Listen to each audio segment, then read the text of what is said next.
本日は電子レンジで簡単紅茶ヨーグルトケーキを作ります。今回使った材料はヨーグルト 50g、 おからパウダー 10g、 ラカンカ 10g、 紅茶 2g、 卵1個。ヨーグルト 50g、 おからパウダー 10g、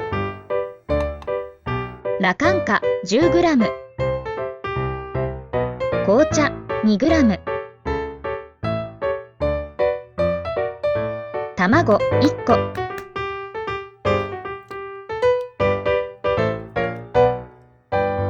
すべての材料を混ぜ合わせます。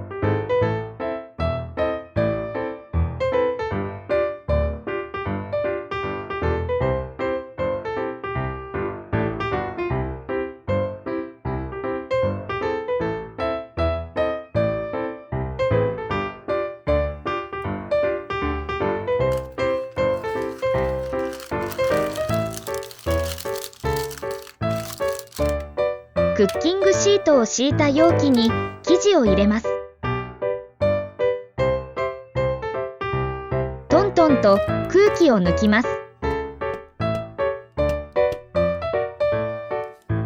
600ワットの電子レンジで1分から1分30秒加熱します。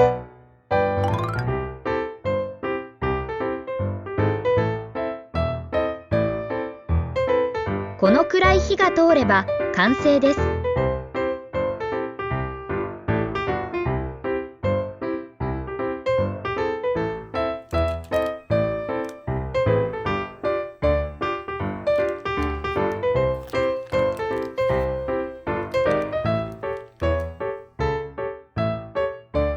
紅茶ヨーグルトケーキの完成です。